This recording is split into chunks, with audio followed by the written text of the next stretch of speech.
Sino nang nakatry na makatulog dito sa station ng Japan? Pakiisa naman yung tail at saka paa. Tail at saka kamay. So ayun guys, papakita ko sa inyo na nakatulog na naman ako ulit sa train station ng Japan. So medyo naalangarin ako sa last trip kagabi. Kasi yung last trip dito, mga nasa 12 bata yun. So basta pagpunta ko guys, wala na. Hindi na ako umabot. Kahit nang dagdagan-dagan pa ako magpunta dito, hindi na ako umabot.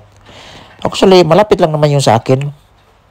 Pero hindi na ako nag-isip na magtaksi-taksi pa. Malaki yung babayaran ko. So ayun. Dito na ako matulog sa station, tinan nyo.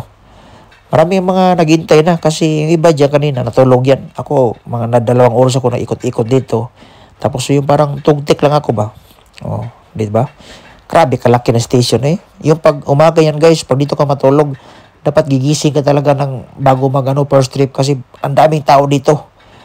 Baka pag-aakala nila magiging homeless ka dyan ba? So dito, pakita ko sa iyo sa loob. Yung experience ko sa guys, sa matulog sa station sa Japan, sobrang dami na. Nakatulog ako sa Osaka. Nakatulog ako sa Nagoya, sa Tokyo. Dito, kaya pakita ko sa inyo na ilang beses talagang sobrang safety. Pwede ka matulog talaga. Ito yung labas. Di ba? Tingnan nyo yung labas guys. Walang masyadong katao-tao dyan. Dahil nga weekdays to, walang masyadong hubog. So, siyempre, naisip ko, medyo malayo pa yung first trip, 4:30 pa.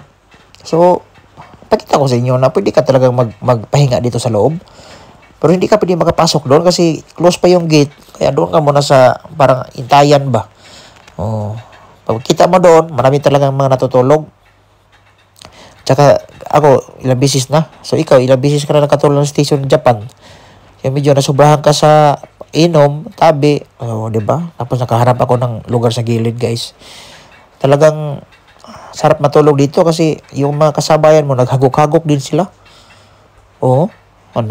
Tapos siyempre yung mga safety, mga gamit mo, yung mga importante, mga wallet, lagay mo sa uluhan mo.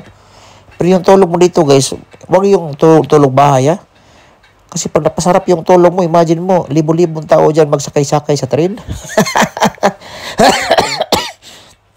Baka pupukawin ka ng gwardiya dyan. So ayun, medyo nagtulog-tulog ako, parang tugtik-tugtik lang.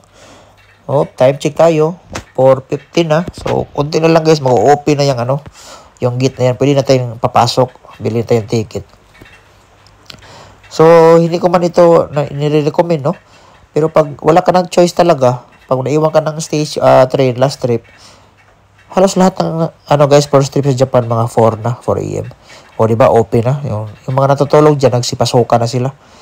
Yung mga lasing din yung iba ay hindi na umabot sa last trip. So, ganito talaga yung setup dito sa Japan, guys. Kaya, siguro sa mga lalaki, pwede ito. Mga babae, iwasan nyo na lang ganito. Yan, 4:20 na, guys. Anong bang oras yun? So, 4:20 na. So, pasok na tayo kasi yung first trip guys, 4:30 yung first trip. So, nakatulog tayo ng konti, Pero grabe.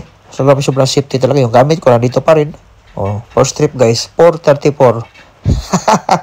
So, ayun, nakikot-ikot tayo ng mga halos 2 oras dito. Tapos yung tug natin, tugtik lang. Tug atik-atik. Ano bang hihintay natin? Pasok na tayo kasi wala na eh. Diba? So, pag wala ka na talagang abutan na train, so sa train station ka na magpahinga. Palipas ng oras. Kasi, 4 lang yun 4 a.m. lagi halos mga first trip dito. Kaya, no worries ka. Lahat ng mga tao dyan, naghihintay din. Iba, mga lasing. Pero pag may experience ka na dito, hindi ka na mahirapan guys. Ako, sobrang dami ng experience. Wala pang katao-tao. Parang ako, dalawa pala kami, Dalawa kami, first honor, second honor. Ayan, yung iba, mga lasing din yung iba. Kasi medyo makita naman sa mukha. Pero at least, doon lang naghihintay na sila sa station. So, pag may experience na mga ganito, comment mo lang dito guys. Para at least maganda yung usapan natin. Bye-bye.